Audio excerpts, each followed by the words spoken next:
Bismillahirrahmanirrahim. Assalamu alaikum, my dear student. I am your biology teacher Muhammad Ishtiaq from Hadaf Group of College, Peshawar. Dear student, जिस तरह chapter number 2 में previous lecture में lecture number 8 में हमने function of निफ्रॉन पढ़ा था।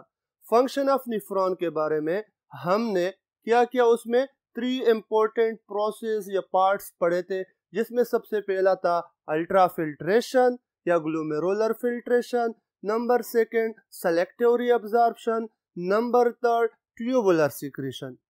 तो आज हमने क्या पढ़ना है, लेक्चर नंबर 9 हमारे पास है kidney as osmoregulatory organ.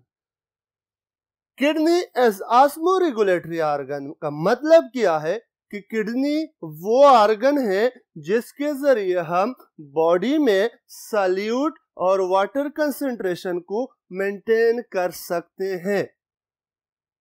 Kidney में ये खूबी है कि जब हमारे बॉडी में वाटर की कमी हो तो क्या करेगा, तो वाटर रीअब्जॉर्प्शन करेगा। जब वाटर रीअब्जॉर्प्शन करेगा तो वाटर लेवल मेंटेन हो जाएगा बॉडी में, और अगर उसमें बॉडी में सॉल्यूट की कमी आ जाए तो सॉल्यूट की रीअब्जॉर्प्शन करेगा और सॉल्यूट ब्लड सॉल्यूट लेवल क्या करेगा, नॉर्मल करेगा, मेंटेन करेगा। और ये क्यों हम करते हैं, ये किडनी क्यों करती है, क्योंकि अगर normal level of water maintain न हो जाए, ज्यादा वाटर बॉडी से बाहर चले जाए यूरिन में, तो इसकी वजह से हमारे बॉडी को क्या होती है, डिहाइड्रेशन होती है। क्या होती है, वाटर की कमी आ जाती है, वाटर डिफिशियंसी आ जाती है। और आप लोगों को पता है कि वाटर सेल में 70 to 90% मौजूद है या 70 to 80% मौजूद है। अगर इसकी लेवल कम होती जाएगी तो हमारे बॉडी में जितने भी बायोकेमिकल रिएक्शन होते हैं वो इफेक्ट हो जाएंगे। क्यों इफेक्ट होंगे, क्योंकि हमें पता है कि वाटर क्या है, यूनिवर्सल सॉल्वेंट है। अगर वाटर की कमी आएगी तो बायोकेमिकल रिएक्शन स्लो डाउन हो जाएंगे और मेटाबॉलिज्म स्टॉप हो जाएगी या रिड्यूस हो जाएगी या स्लो डाउन हो जाएगी, जिसकी वजह से हमारे बॉडी में कार्बोहाइड्रेट मेटाबॉलिज्म, प्रोटीन सिंथेसिस, जितने भी केमिकल रिएक्शन होंगे वो सारे इफेक्ट होंगे।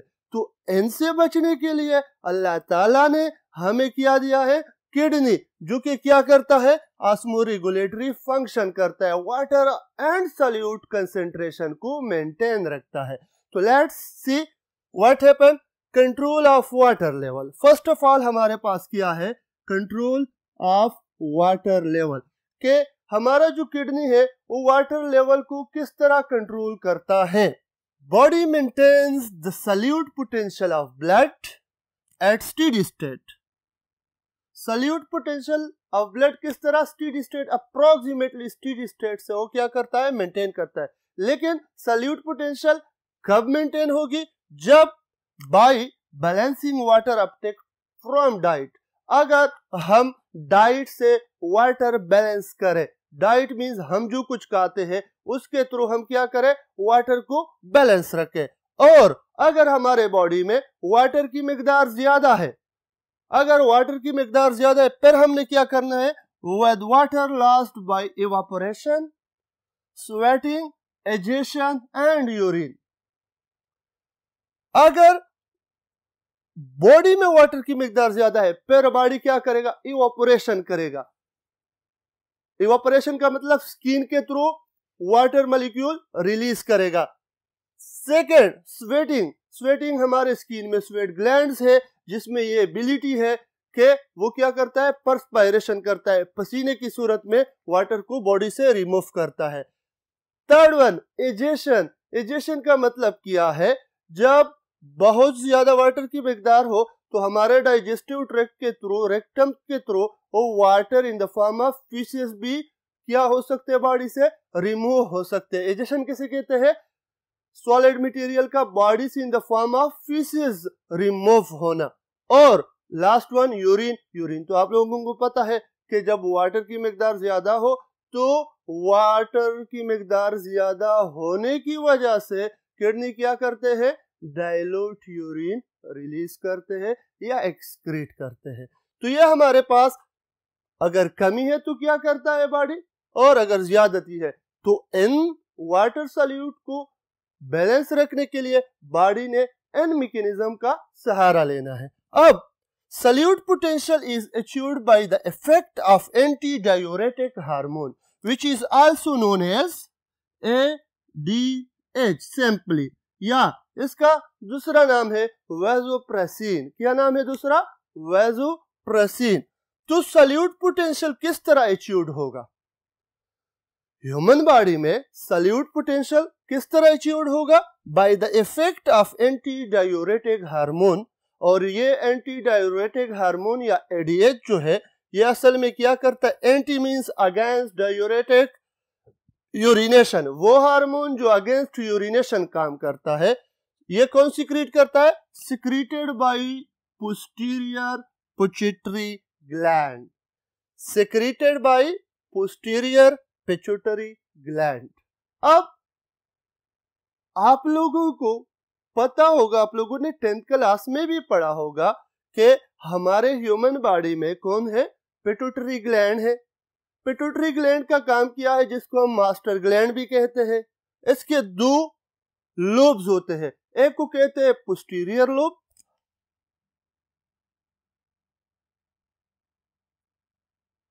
यो this one is known as posterior lobe and this one is known as anterior lobe। posterior lobe में ये खूबी है कि हाइपोथैलेमस एक हार्मोन सिक्रीट करता है, सिंथेसाइज करता है, जिसका नाम है ADH एंटी डायूरेटिक हार्मोन। फिर वो भेज देता है पोस्टीरियर लोब में, यहाँ पे स्टोर होता है। फिर पोस्टीरियर लोब जब वाटर की कमी आती है तो पोस्टीरियर लोब क्या करता है? इसको सिक्रीट करता है टुवर्ड्स द किडनी। जब किडनी की तरफ जाएगा तो वाटर को ज्यादा रिअब्जॉर्ब करेगा और वाटर लेवल बॉडी में मेंटेन हो जाएगा। तो हमारे पास पिट्यूटरी ग्लैंड क्या है? Pituitary gland is also known as master gland, और यहाँ पे एक एंटीरियर लोब होता है, एक पोस्टीरियर लोब, जो हम केमिकल कोऑर्डिनेशन में एक्सप्लेनेशन के साथ पढ़ेंगे। अब किस तरह ये फिनोमेना होता है, ये मैकेनिज्म होता है वाटर लेवल को कंट्रोल करना, ये हम नेक्स्ट बोर्ड पे पढ़ते हैं।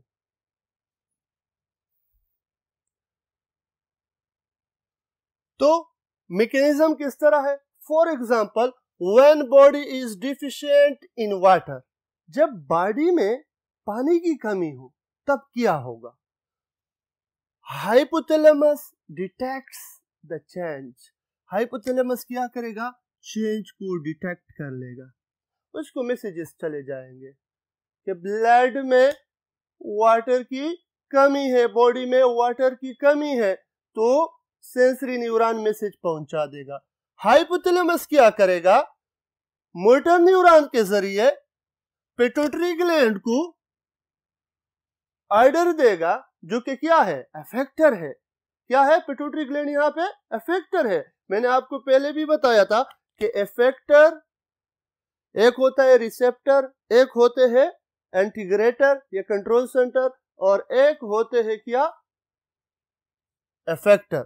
इफेक्टर कौन है? मसल होते हैं या ग्लैंड? यहाँ पे पिट्यूटरी ग्लैंड क्या है?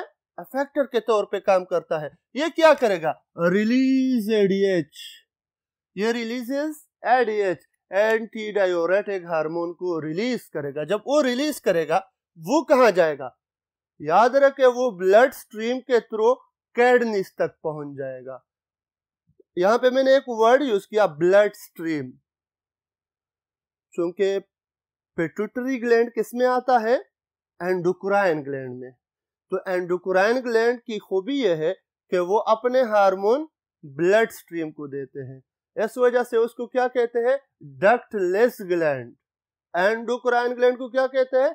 Ductless gland. जबकि एक्सोक्राइन ग्लैंड को हम कहते हैं डक्टेड ग्लैंड। वो अपने डक्ट में हार्मोन बेचता है टू द टारगेट सेल। जिस तरह पेंक्रियाज है उसमें पेंक्रियाटिक डक्ट होता है, जिसके जरिए पेंक्रियाटिक जूस ड्यूडिनम तक जाता है। आप लोगों ने फर्स्ट ईयर में डाइजेशन में ये पढ़ा है।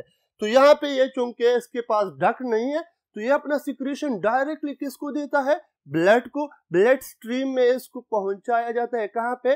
किडनी के ट्यूब्यूल्स में। तो वो एडीएच हार्मोन क्या कर लेता है वहां पे पहुंच के किडनी में, increases permeability of DCT. DCT means कल हमने पढ़ा था distal convoluted tubules, distal convoluted tubules and collecting duct to water. Permeability आप लोगों को पता है कि डिस्टल कन्वोल्यूटेड ट्यूब्यूल और कलेक्टिव डक्ट्स इम्परमिएबल है वाटर को, लेकिन जब एडीएच पहुंच जाता है तो ये वहां पे वाटर चैनल्स ओपन कर लेता है। क्या कर लेता है? वाटर चैनल ओपन करता है, ओपन वाटर चैनल्स। जब वाटर चैनल्स ओपन कर लेता है तो ये क्या हो जाता है? परमिएबल हो जाता है। किसके लिए? वाटर के लिए। ये क्या हो जाता है? वाटर के लिए परमिएबल हो जाता है। फिर more water is reabsorb bye kidney. Kidney के जरिए जब उसके वाटर चैनल ओपन हो जाएंगे तो जितना भी वाटर होगा वो क्या होगा? रीअब्सॉर्प्शन स्टार्ट हो जाएगा। जब वाटर की रीअब्सॉर्प्शन स्टार्ट होगी तो क्या होगा? रिजल्ट क्या इसका आएगा? रिजल्ट क्या आएगा? Reducing volume of urine. हमारे पास यूरिन कम बन जाएगा, यूरिन की वॉल्यूम कम हो जाएगी। And making it more concentrated, और यूरिन को कंसंट्रेटेड बना दिया जाता है। इसको हम सिंपली कंसंट्रेटेड यूरिन भी कहते हैं, कंसंट्रेटेड यूरिन। वो यूरिन जिसमें सल्यूट की मिकदार ज्यादा हो उसको हम क्या कहेंगे? कंसंट्रेटेड यूरिन कहेंगे। क्या कहेंगे? Concentrated urine. अब ये क्या हो गया? वाटर रिअब्सॉर्ब हो गए, यूरिन कंसंट्रेटेड बन गया और एक्सक्रीट हो गया। अब हमारे बॉडी में वाटर लेवल नॉर्मल हो गई। अब क्या होगा? रिअब्सॉर्प्शन तो हो गई, अब क्या होगा? हाई इनटेक ऑफ वाटर हो गई। अब जब हाई इनटेक ऑफ वाटर हो गई तो फिर मैसेज हाइपोथैलेमस को भेजा जाएगा कि बॉडी में या ब्लड में वाटर लेवल मेंटेन हो गई। अब वो हाइपोथैलेमस क्या करेगा? पोस्टीरियर पिट्यूटरी ग्लैंड को इनहिबिट करेगा, कहेगा कि बस अब एडीएच हार्मोन क्या करो, anti diuretic hormone is inhibited. फौरन उसको स्टॉप किया जाता है कि बस और मत भेजो, क्योंकि अगर मजीद भी भेजा जाएगा तो उसका नुकसान क्या होगा? मजीद वाटर रिअब्सॉर्प्शन होगा, और जब मजीद वाटर रिअब्सॉर्प्शन होगा तो बॉडी में वाटर की ज्यादती आ जाएगी। जब ज्यादती आ जाएगी तो याद रखे कि the excess of everything is bad. Human body है, पानी बहुत इंपॉर्टेंट है, 70-80% है, लेकिन अगर इसकी ज्यादती है तो फिर भी नुकसानदेह है। हर एक चीज का एक नॉर्मल लेवल होना चाहिए बॉडी में। कैल्शियम है, बहुत इंपॉर्टेंट है। कैल्शियम बोन्स फॉर्मेशन में रोल प्ले करते हैं, मिनरलाइजेशन जिसको हम कहते हैं, सपोर्ट एंड मूवमेंट में पढ़ेंगे। लेकिन इसका नॉर्मल लेवल बॉडी में क्या है? 30 mg पर डेसीलीटर है। अब अगर ये 30 से अबाव हो रहा है तो भी नुकसान है, तो भी डिसऑर्डर है। अगर 30 से कम आ रहा है, 20 पे आ रहा है, 15 पे आ रहा है, फिर भी नुकसान है। तो याद रखे बेटा कि the excess of everything is bad. Biological word में, ह्यूमन बॉडी में हर एक चीज की एक नॉर्मल क्वांटिटी होनी चाहिए, ख्वाह वो अमाइनो एसिड है, ख्वाह ग्लूकोज है, जो भी चीज है, कैल्शियम है, मैग्नीशियम है, आयरन है, जो भी चीजें है उसकी नॉर्मल क्वांटिटी होनी चाहिए। अगर नॉर्मल क्वांटिटी से अबाव हो रहा है तो भी डिसऑर्डर होता है, और अगर नॉर्मल क्वांटिटी से बिलो हो रहा है तो भी डिसऑर्डर बन जाता है। तो जब ये एडीएच इनहिबिट हो जाता है तो क्या हो जाता है? Inhibited, less water is absorb. फिर यूरिन से कम वाटर अब्सॉर्ब होगा, ज्यादा वाटर अब्सॉर्ब नहीं होगा। And dilute urine is excreted. और यूरिन, कौन सा यूरिन बनाया जाएगा? Diluted urine. डाइल्यूटेड यूरिन में वाटर की कंसंट्रेशन ज्यादा होगी, सल्यूट की कंसंट्रेशन कम होगी, तब हम एक्सेस अमाउंट ऑफ वाटर को यूरिन में बाहर निकाल सकते हैं। अब इसके बाद हमारे पास जो है control of blood sodium level है। अगर आप देखें control of blood sodium level में हम हमारी बॉडी कौन सी मैकेनिज्म अप्लाई करती है। यहाँ पे हमारे ह्यूमन बॉडी में जो हमारे किडनी है इसके ऊपर एड्रीनल ग्लैंड होता है। जो किडनी है, फॉर एग्जांपल अगर आप इसको स्ट्रक्चर को देखें, या हमारे पास फॉर एग्जांपल किडनी हुआ, यहाँ पे इस किडनी के ऊपर क्या होता है, ये एड्रीनल ग्लैंड। एड्रीनल ग्लैंड में पैर adrenal cortex, outer part of this gland is known as adrenal cortex. Adrenal cortex adrenal medulla में डिवाइड हुआ है। कौन? Adrenal gland. और कहां पे है? किडनी के टॉप पे होते हैं, दोनों किडनी के टॉप पे मौजूद है। ये एड्रीनल ग्लैंड एक स्टेरॉइड हार्मोन सिक्रीट करता है। कौन सा? जिसका नाम है अल्डोस्टेरोन। ये कौन सा हार्मोन है? Steroid hormone. नेचुरली ये क्या है? स्टेरॉइड से बना है। और स्टेरॉइड क्या है? स्टेरॉइड लिपिड्स की एक टाइप है। क्या है? लिपिड्स की एक टाइप है, जो आप लोगों ने बायोलॉजिकल मॉलिक्यूल में फर्स्ट ईयर में पढ़ा है, चैप्टर नंबर 2 में। अब ये अल्डोस्टेरोन हार्मोन क्या करेगा? ये चला जाएगा कहां पे? डिस्टल कन्वोल्यूटेड ट्यूब्यूल को। कहां पे जाएगा? डिस्टल कन्वोल्यूटेड ट्यूब्यूल को। वहां पे सोडियम पोटाशियम पंप को एक्टिवेट करेगा। क्या करेगा? Sodium potassium pump. कौन? अल्डोस्टेरोन जब सिक्रीट हो जाएगा तो ये डिस्टल कन्वोल्यूटेड ट्यूब्यूल में पहुंच जाएगा। वहां पे वो क्या करेगा? सोडियम पोटाशियम पंप को एक्टिवेट करेगा, जिसकी वजह से sodium is pumped back to blood from filtrate actively. जो फिल्ट्रेट होता है वहां से क्या हो जाता है? सोडियम एक्टिव ट्रांसपोर्ट के थ्रू पंप बैक हो जाता है। किसमें? ब्लड में। और ब्लड की सोडियम लेवल क्या हो जाती है? मेंटेन हो जाती है। क्या हो जाती है? मेंटेन। तो ये याद रखे केस में किसका रोल है? अल्डोस्टेरोन का। और अल्डोस्टेरोन क्या है? What is अल्डोस्टेरोन? अल्डोस्टेरोन is a steroid hormone which is secreted by adrenal gland. और एड्रीनल ग्लैंड में भी एड्रीनल कॉर्टेक्स। क्या? एड्रीनल कॉर्टेक्स, वो इसको सिक्रीट करता है। अब जो नेक्स्ट हम जा रहे हैं नेक्स्ट टॉपिक की तरफ, वो है यूरिनरी ट्रैक्ट इन्फेक्शन, और वो हम नेक्स्ट बोर्ड पे पढ़ेंगे।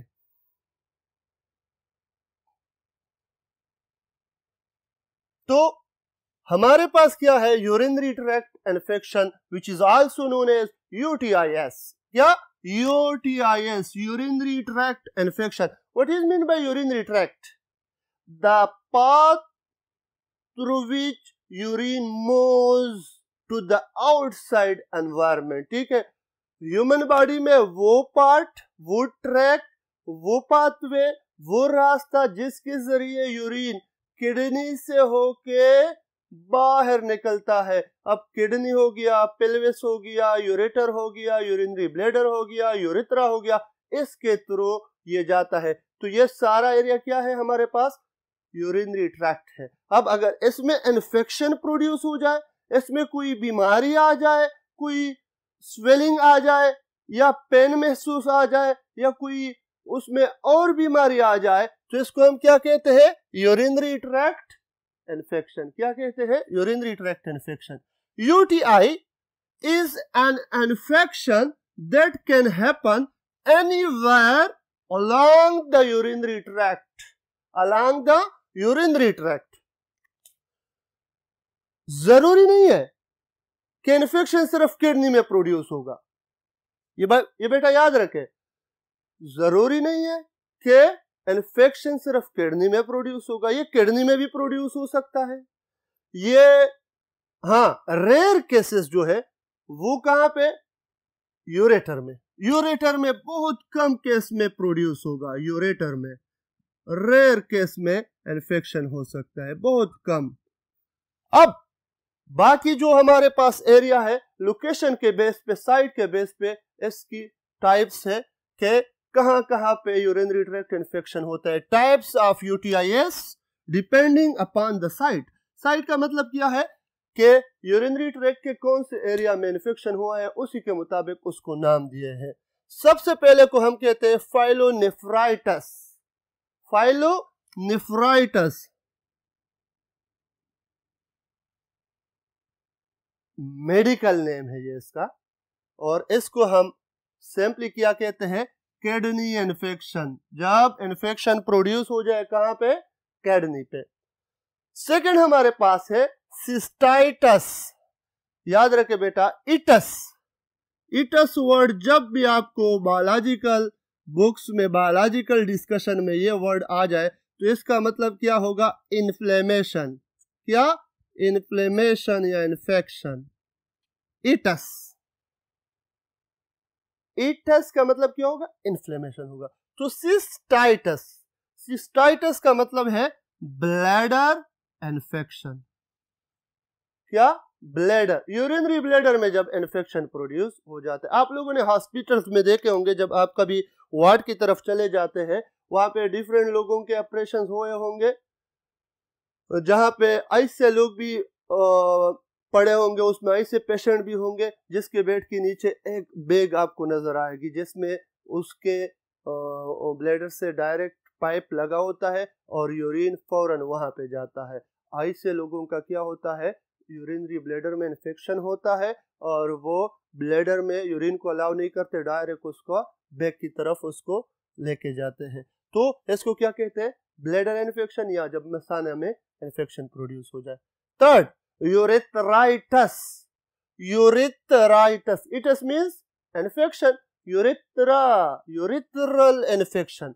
यूरेथ्रल वो ट्यूब है जिसके थ्रू यूरिन मूव होता है टुवर्ड द आउटसाइड एनवायरनमेंट। तो उस ट्यूब में जब क्या आ जाता है, इन्फेक्शन आ जाता है, तो इसको क्या कहते हैं, यूरेथ्राइटिस। क्या कहते हैं, यूरेथ्राइटिस। काजेस, तो जब भी कोई इन्फेक्शन होता है उसके पीछे कोई ना कोई वजह होता है। जिस तरह हम कहते हैं ना कि उसने उसको मारा है, तो पहले ये नहीं पूछते कि कहां पे मारा है, किस तरह मारा है, वो पूछते क्यों मारा है। क्यों का मतलब है कोई काज होगी कि उसने उसको मारा है, हाँ, उसने कोई गलती की होगी। समझ आ रही मेरी बात। तो हमारे बॉडी में भी जब इन्फेक्शन होता है तो इसका कोई ना कोई काज होगा, वैसे नहीं आता। तो उस काज में ये काज कौन करता है, caused by mostly bacteria and fungi. For example हमारे पास बैक्टीरिया में आता है एस्चेरिचिया कोलाई या ई कोलाई भी इसको कह सकते हैं। सेकंड वन है स्टेफाइलोकोकस सेप्रोफिटिकस। नाम को याद करना है क्योंकि ये एमसीक्यूज में आते हैं। क्लिप्सिला एंड प्रोटियस मायराबिलस। अब जो फंगल ऑर्गेनिज्म है उसमें हमारे पास आता है कैंडिडा अल्बिकन्स। क्या, कैंडिडा अल्बिकन्स। और इस यूरिनरी ट्रैक्ट इन्फेक्शन के अलावा cause infections in mouth, digestive tract, जहां पे डाइजेशन होता है उन ऑर्गन्स में, फॉर एग्जांपल स्टोमक है हमारा, स्मॉल इंटेस्टाइन एटसेट्रा एटसेट्रा। और फीमेल में कहां पे ये इन्फेक्शन प्रोड्यूस कर सकता है, वेजाइना में ये इन्फेक्शन प्रोड्यूस करता है। तो डियर स्टूडेंट, आज के टॉपिक का यहां पे एंड होता है और नेक्स्ट टॉपिक में हमने पढ़ना है क्या, नेक्स्ट टॉपिक में हमने पढ़ना है किडनी स्टोन, जो बहुत इंपॉर्टेंट टॉपिक है। आज के टॉपिक का अगर हम थोड़ा बहुत रिव्यू ले ले तो उसमें हमने क्या पढ़ा, किडनी एज ऑस्मोरेगुलेटरी ऑर्गन, किस तरह वो ऑस्मो रेगुलेशन करता है, वाटर और सॉल्यूट कंसंट्रेशन को किस तरह मेंटेन करता है, with the help of ADH anti diuretic hormone which is also known as vasopressin, which is secreted by posterior pituitary gland.